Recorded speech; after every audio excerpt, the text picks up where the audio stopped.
Hello, everyone, and welcome to Real Estate Right Now, where we talk about real estate matters that matter to you. We are live here from Linden Craft Team Studios here in Raleigh, North Carolina, part of the Greater Research Triangle Park.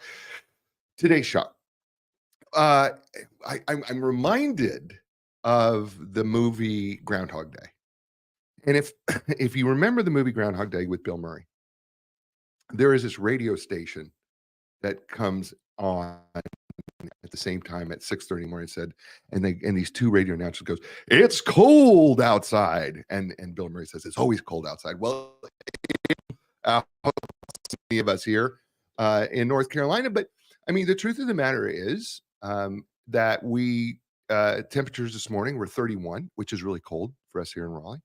But I checked back home in Nebraska and Ithaca, temperatures are going to get down into 20s with a high of the 30s. And then I checked back on Washington State, where I went to graduate school in Pullman, Washington. It's going to be like a high of 27 or 28 here in the next couple of days. So it's going to be across the country, right? If you happen to be in a place where it's not so cold, good for you. We're. Can I just say, Brad and I are happy for you? Okay, we're real happy that you're warm, but that's not typical for a lot of the this country. So, but today I bring back my guest, Brad Biggs of Biggs HVAC, electrical and plumbing, and he's come back and he's going to talk to us about winterizing our system and what we should know about heating, especially this time of year. Brad, welcome back to the show. Thank you, sir. Good to be back. It's great to see you. Yes, sir. By the way, so we had you on. I don't know if it's summarized. I know it's summering. What do we do in the summer, right? Yeah.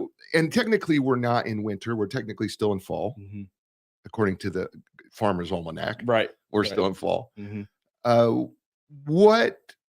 When we talk about winterizing your HVAC system, mm-hmm. when you hear that, what does that first thing that come to your mind? Yeah. So, me personally, in my opinion, I'll be honest with you. A lot of the times, when you have winterizing your HVAC system, the main thing you want to do, it really falls back to what we talked about last show, was routine maintenance on the system. Mm-hmm.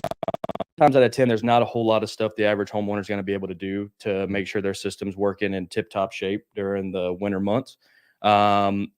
So with that being said, on maintenances and stuff like that, one of the biggest things that we like to look into is, first off, deciphering if you have a heat pump or a furnace. Okay. That's a big one.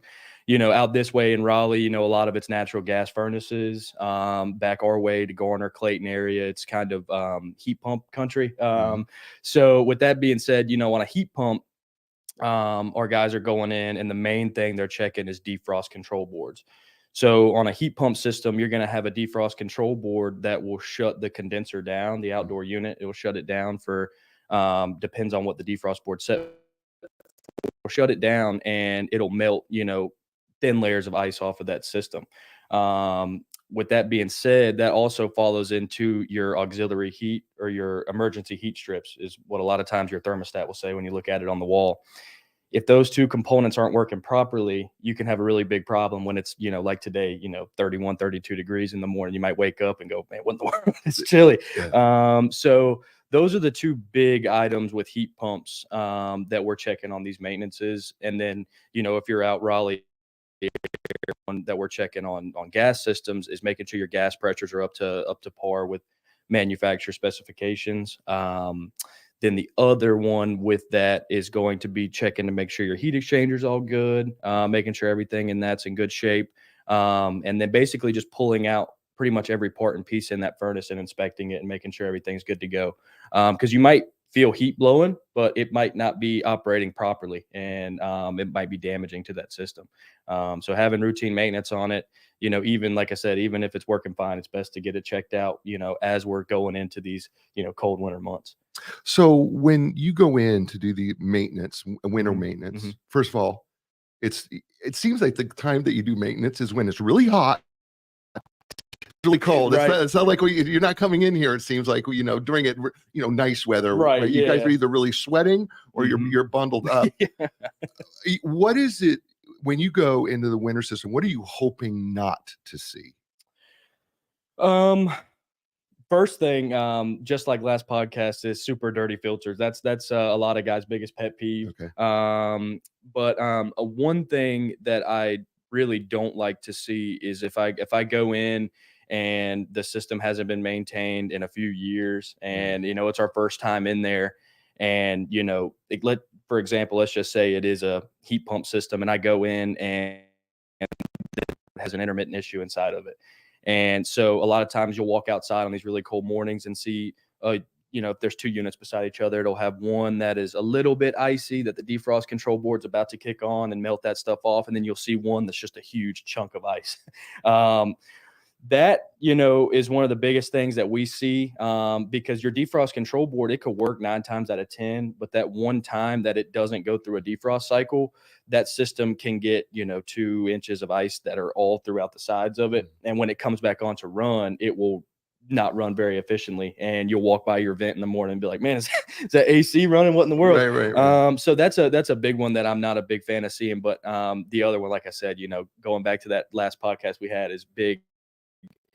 As a homeowner, that's the number one best thing you can do, swapping out the filters. Now, you did something for us in our house where we have basically, I don't have to change filters. Whole house media filter. Yeah, it's a whole house.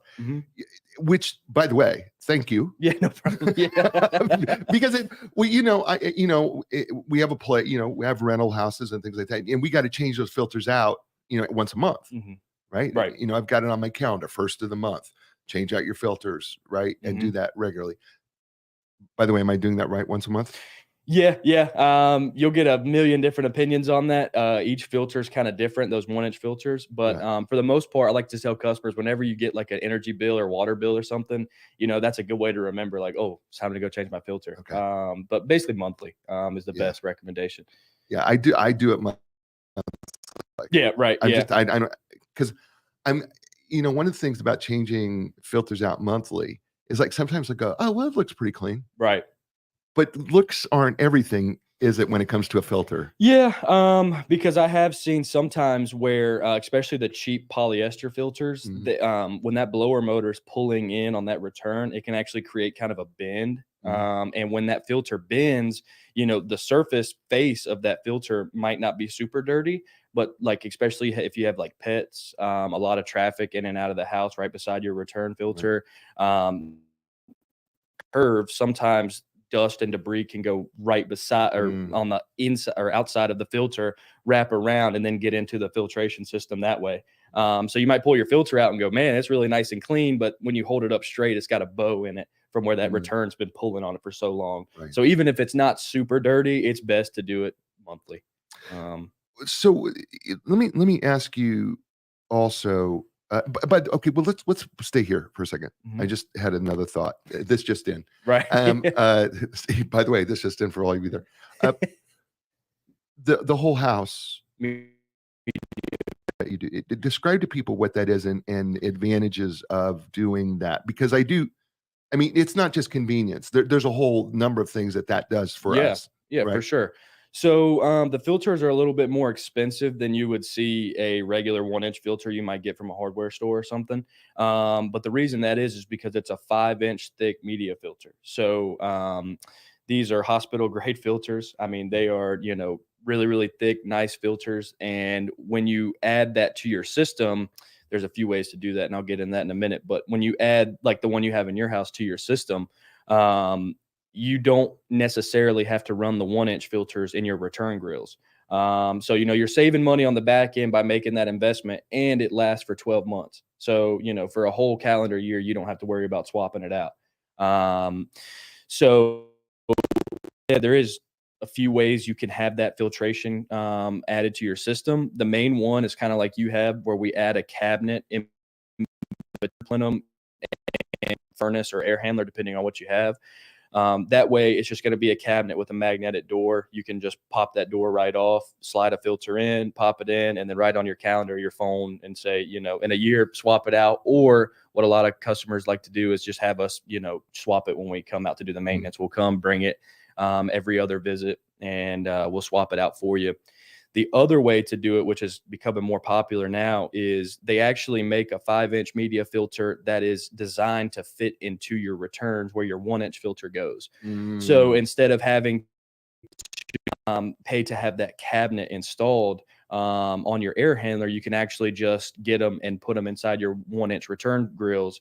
And so there's no install really necessary. You just pop the old filter out, 1-inch filter out, put the 5-inch filter in, and you're still getting a good quality filtration. It's just not at the immediate point of contact where your return air hits that unit.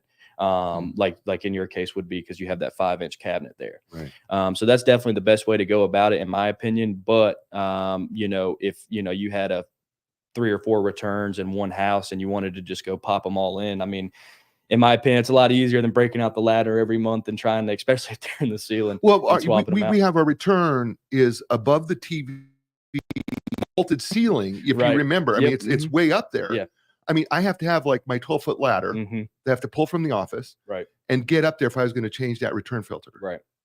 Well, I'm not anxious about that, Brad. Yeah, I don't blame you. I don't blame you. I'm not. There's nothing about me that wants to be on top of a 12-foot ladder changing out a filter. Right. Yeah. And that's where that media filter comes into play. Like I said, especially if it's on your air handler, because typically you're going to have like a pull down access to your attic, or if it's in the crawl space, you just pop that crawl door open and head in. But like I said, a lot of times customers don't want to go inside the crawl. So that's what we're here for. Right. We'll go in there and pop that filter in for a whole year. So. Yeah. Well, I love it. I swear by it. I'm just telling you, they installed it in our home. It's been great. Our air quality has been amazing. It really is. And it keeps me from having to do it. So it is a convenient thing as well. Okay. There's a debate out there when it comes to whether it's heating or air or conditioning. But heating, I see this a lot on the wall unit. Okay. On the what? Keep the fan on or put it on auto. So, me personally, and it's funny, you ask different HVAC guys, you'll get 100 different answers. But me personally, I would recommend just leaving that fan in the auto position. Okay. That way, your blower motor is not going to be overworked and overstressed. It's just running. Typically, it'll come on about 30 seconds or so before the heat comes on. So you'll feel that. Not cold air, but kind of room temperature air start moving through the system at first. And then after about 30 to 40 seconds of runtime, if you have a furnace, your burners will kick in and nice hot, dry heat will start running out of that system pretty much immediately after that furnace kicks off. And then once it's done and your system is satisfied and you get to a good temperature, you'll notice your blower motor is going to run for another 30 seconds or so afterwards, and then it's going to shut down until the next, demand. So me personally, I wouldn't recommend leaving the blower on, unless every house is different. I will say that, some houses you go in 78 degrees, feel super comfortable. Right. You go in some houses and 78 degrees is like, man, this is super hot. Right. So it really just depends. Specifically, you're definitely not going to really damage anything if you're running the blower all the time. So I mean, if a couple guys out there was curious about doing it, go for it, try it out. Okay. But in my opinion, I think the best thing to do is kind of just set it and forget it, leave it on auto and let it do its thing.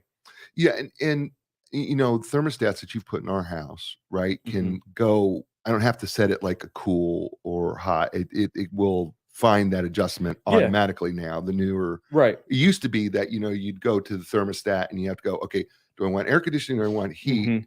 You can actually set it to change. Right. And if it gets too cold, it's gonna hit heat. If it gets too hot, because this time of year, I was about to say, it gets weird here. Yeah, it's a really good time of year to do that, actually. And it can be a bit confusing sometimes on some thermostats because there's 2 auto modes. One auto is going to be for your blower motor, and the other one is what you're describing, where it can fluctuate between heat and cooling without you having to adjust it. And you hit the nail on the head. I mean, this time of year, where some days, like I think I saw this Sunday, supposed to be 71 degrees is the high. So, sometimes it can be nice to not have to adjust that thermostat, set a parameter from like 68 to 74. and just let the system do its thing and cycle through it. That's a really good mode. A lot of the new modern thermostats have that now. So it's, something I would consider doing, especially if you're in and out of the house a lot. Well, you in one of our came in. Well, I think you even did in this one, but it's been longer ago. But we had a thermostat where we had to manually change it from either are we going to do heat or are we going to do cold, and then you came in and put a thermostat in for us. Right. That did that, where we could set the range, right, and make that happen. So you could do that too. Yeah. Right. I mean, you could do that at any house, I'm assuming. Yeah. So the main thermostat that we're installing now is an Ecobee Wi-Fi thermostat. Okay. You can pair it up to your phone, so you can be on the way home from work and fill off of the house and kind of cut it up from your phone. The other one that we're using is a Jackson Controls thermostat. It's a bit more basic in the fact that it doesn't have Wi-Fi capabilities and stuff like that, but it still offers that auto feature that we were just describing. So you can set those parameters and say, look, I want it no colder than 7, or let's say you don't want it any less than 68 degrees in the house, but no more than 74. Put it on those ranges and you won't ever have to worry about it. Leave it and just kind of forget it until we get into those months where it's, highs of 40 degrees all the time. Then you can just flop it into heat if you were wanting, but if not, you could leave it in those parameters and the cooling mode would just never run until we start getting into that spring season again. Okay, so let's talk about venting, right? Because like our home is on a slab, right? So our vents are coming from the roof, so our heat and cool come top, right? From the attic. Yeah. From the attic. You're on a slab. Like when we were on a crawl space, the vents run the floor, heating. Right. Is there a big difference? Because I mean, we all know that heat rises, and now we're blowing down. Right. Yeah. Right. And we all know that cool air stays down, and if you're blowing up, help us understand. Is there an efficiency thing? I mean, I know there's nothing I can do about it. Right. But yeah. I mean, do you find there's an efficiency difference? Not really, to be honest. A lot of the newer homes that are being built are on slabs, and what they'll do is, if you have a 2-story home, they'll run a trunk line from the attic through a wall. We call it through a chase, and it'll go down through a chase, and then do all the other vents that are controlling the downstairs. In all honesty, you really are not going to notice too big of a difference between the two.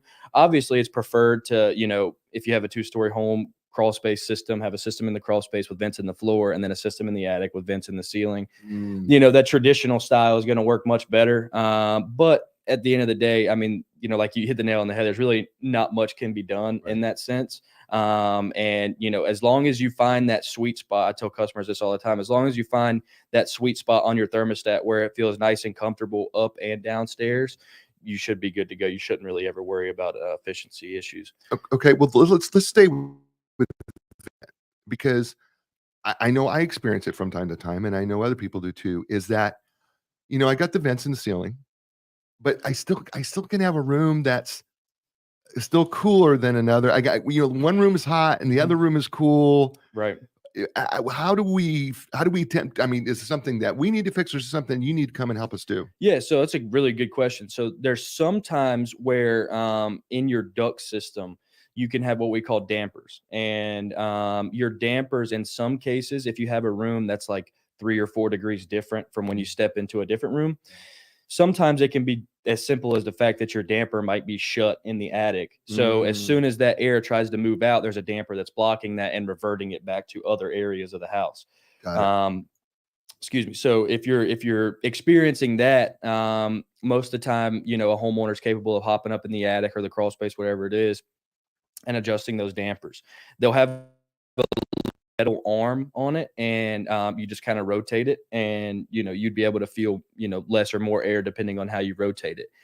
Other times, more often than not, what I've seen is you can have, like, let's just say, for example, this conversation, we have a 3-ton heat pump. If you have a 3-ton heat pump and your ductwork is sized for a 2-ton, that can really cause a lot of those hot and cold spots. We see that all the time. I just went to a customer's house yesterday that was having that issue. One bedroom would stay like 3 degrees cooler in the wintertime. compared to all the other rooms. And one of the rooms is actually, they were saying like we have to shut the vent in the ceiling because it it burns us up in here. Yeah, we have to do that Right. in the master. Mhm. We've got to shut the vent down in the ceiling, Right. because it just gets hot Mhm. in the master door. So when we close the door, right, it gets hot in there, Mhm. and we've tried adjusting some things here and there, but I gonna, you guys are coming out to do our maintenance anyway. Mhm. Yeah, yeah. So So an airflow adjustment might be yeah, needed. so right. So you guys Mhm. are coming out to our house to do it. I'm scheduling you guys to come out and do it anyway. Right. So airflow adjustment, Mhm. we have to take a look at that, Yeah. because there shouldn't be that kind of a difference between the living room, I wouldn't think. No, that's like I said, there's a few things that could be there, and like I Okay. said, the main one that I've noticed is it could either be poor duct design or a damper could have just gotten more months that it's been running. And a lot of times, what I see is some houses you really need to adjust it every season. So sometimes Oh, in the summer months, you might want to have those dampers wide open gotcha. to get the cold air throughout the whole house properly. Gotcha. And then in the wintertime, you might want to have those, shut halfway. I have seen that a few times in different houses. And like I said, every house is different, just because of how the duct is designed in the house, Mhm. what type of unit you have. There's a whole bunch of variables into that. But that's why on these routine maintenances, we have our technicians, if the customer requests it, they can go in there and do an airflow adjustment to make Yeah. sure the house is comfortable and even and all. As well, now that I think about it, that Ecobee thermostat that we do install, Mhm. we have the option to pair room sensors with it. So Mm, you can put, if you have your thermostat in the hallway and your master bedroom is getting way too warm, you can put a sensor in that room to where it will take the average of all the temperatures between the two sensors and the thermostat and basically make sure it's an even slate. So, you don't have that one room that's, 78 degrees where your thermostat is 74 degrees. mm, So got it. that's the nice thing with those Wi-Fi capable thermostats. They offer a whole lot into the HVAC Are you trying to tell system. me the Wi-Fi one? Is that what you're trying to do? No, Is no, that what, so no. when the main so when Josh or whoever comes by my house, Yeah. are you am I going to get like? By the way, I saw the show with you and Brad, and Right. I think we need to go here to the Yeah. Wi-Fi. Is that what we need to do? Yeah. I mean, like I said, if that's something you're interested Yeah. in, by all means. But at the end of the day, in your case, I really feel like it could be something as simple as just an airflow adjustment. Okay. Which But I didn't think about adjusting that airflow adjustment mhm. from season to season Yeah. either. Yeah. And And that makes sense. in all honesty, sometimes you can do that. It's tough if they're in the ceiling and you have to get a big ladder out. Yeah. But if you actually, because there's arms on the actual Mm, vents themselves, so you can you only have to get in the attic or the crawl space. You can just walk up to that vent and shut it off. mm, But in my opinion, the best way to do that would be at the damper, because that's as soon as that air is moving through that flexible duct, it's getting immediately reverted back into the duct got it. system compared to it running all the way the length of that duct, hitting that vent and then going back. Got it. So there's a couple of things that you can do as a homeowner there. But at the end of the day, if you can't get it fixed and you just are struggling with it, we can always come out and take a look. You've been awesome. We've done our time. It's gone so fast. Wow, it really has. I mean, yeah, we've done our time. It's gone really, really fast. Tell people how to get a hold of you and your company. Yeah. So you can visit us at our website, big. We're actually just now renovating our website, so that should be all up first of the year. Making it a little bit more user friendly to kind of go on and check out all the stuff we offer. You'll be able to see our plumbing and electrical departments on there as well. And then, as always, our office number is 919-329-8288. Get a hold of us in the office. And, if you have a plumbing issue, electrical, or HVAC, we're more than capable of tackling all of that. And we can, get you set up. That's awesome. You've been great, man. Thank you, sir. Thanks. It's been good to be Appreciate back. it. It's great. Yeah, it's great to have you back. You're coming back again, right? Oh, yeah, for sure. Okay. Hey, ladies and gentlemen, thanks for watching the show. You know what I say to you, you have a lot of choices. You chose us. Thank you. Give us a thumbs up on YouTube. Wherever you're listening to this show, give us a like. Watching us, thank you. Tell the station you love the show. As they say to you all over the world, you know what that is. Ciao.